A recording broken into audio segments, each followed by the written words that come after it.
Bonjour à tous, je suis Yvan, responsable commercial chez IC Cloud. Nous allons échanger aujourd'hui sur le workflow du module de facturation.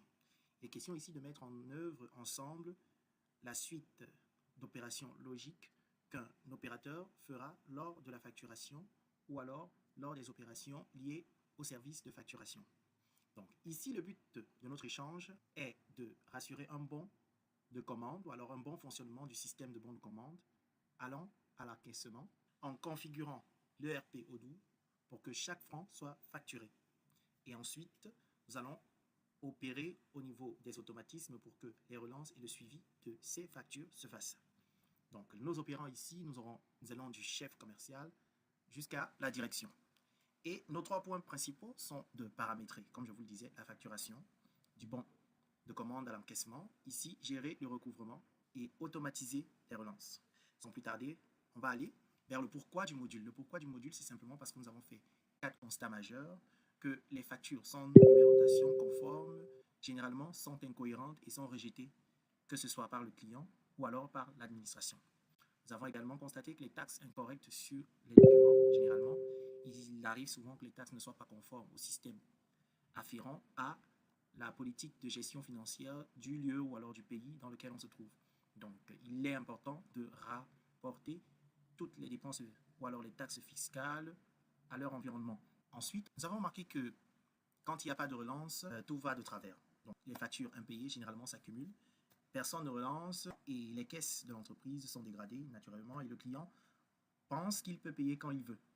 Donc, pour pallier à ça, on a des solutions qu'on vous proposera plus tard. Et également, le 4e point ici, la pas de visibilité sur les encaissements. Donc, on ne peut pas quantifier ce que vous encaissez au jour, à la semaine, au mois. Donc, ici, il sera question de savoir exactement quel est le client chez qui vous avez des factures en cours, quel est le client chez qui vous devez relancer pour un paiement. Vous saurez exactement en temps réel quelle est la facture qui est en jour, qui est en cours, qui est déjà en retard de paiement. Voilà. Maintenant, on va aller sur le paramétrage du module. Nous vous l'avons présenté en 3, on va dire 3 blocs. Le bloc ici, c'est ce qu'on configure. Ici, c'est où on le fait. Et ici, pourquoi c'est essentiel. Donc, vous avez ici le journal comptable. On vous montre un peu le workflow. Chaque mot d'encaissement doit avoir son journal. Ici, on parle de journal d'encaissement. Si les paiements ne peuvent pas être enregistrés correctement s'il n'y a pas de journal. Donc, ça, c'est ce qui est mentionné ici. Les taxes applicables, comme je vous le disais tout à l'heure, on se rassure que l'environnement corresponde et que les taxes qui sont appliquées sont conformes aux normes économiques. Ici, les positions fiscales, le workflow. Ensuite, nous appliquons automatiquement la bonne taxe selon le profil du client et on fait un mapping international du commercial.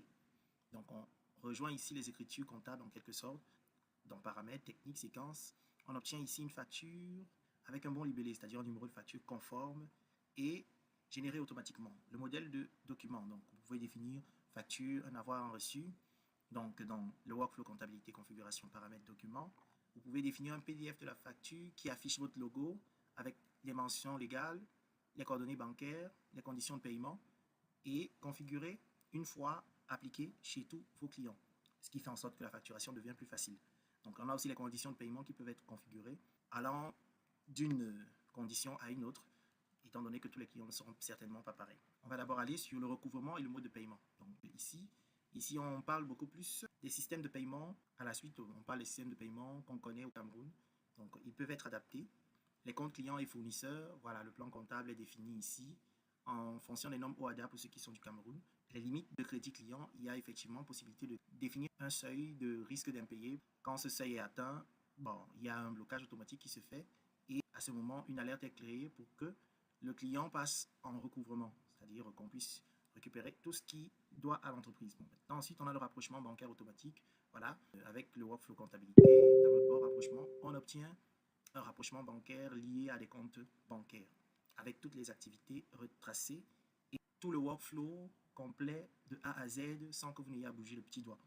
Donc ensuite, on a les balances âgées, les créanciers par ancienneté. Donc ici, il est question de l'âge de la facturation, dans la facturation la plus récente à la moins récente.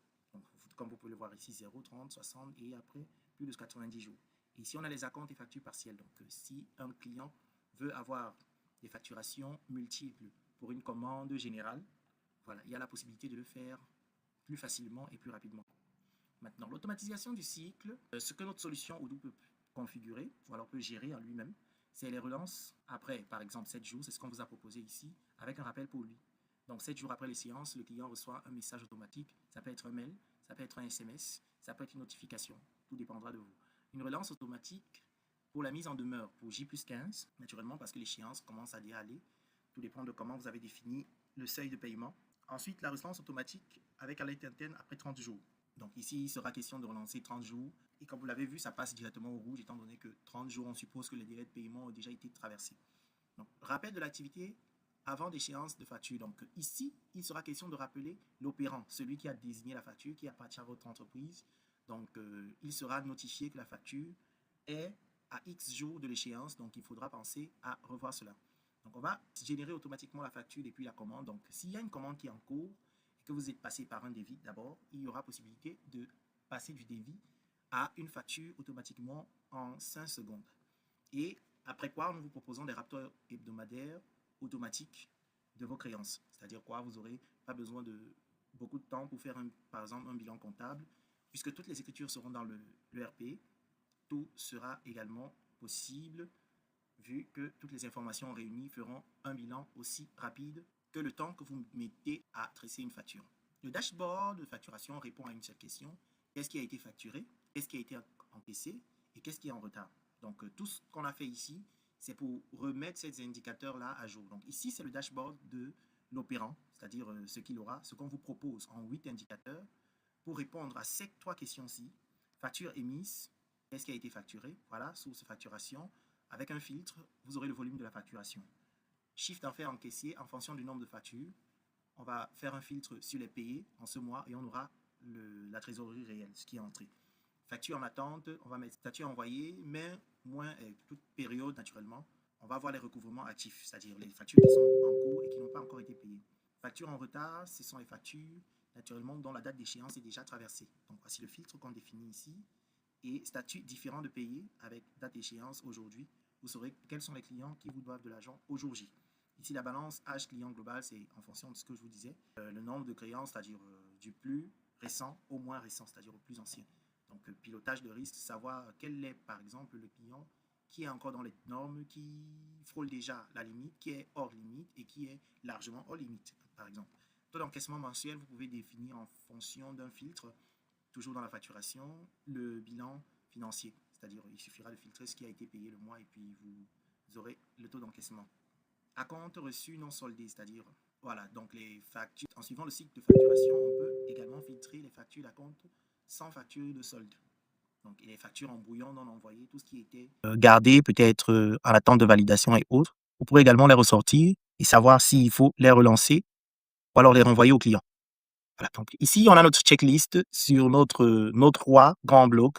Ici, il est question de valider un bloc avant de passer à l'autre. Et dans un bloc, il y a plusieurs petites sous-blocs, bon, alors sous-tâches. Donc, le journal comptable créé, les taxes, les positions, les séquences. Une fois que tout cela est rempli, on peut passer au recouvrement. Recouvrement, mode de paiement, compte client, limite de crédit, règles de rapprochement bancaire. Ensuite, après tout cela, on vient ici aux automatisations. Automatisation, niveau de relance de 7 jours, de 15, de 30, modèle d'email distinct par niveau de relance, c'est-à-dire un mail d'une relance n'est pas le même mail qu'on fera à la relance 15, par exemple.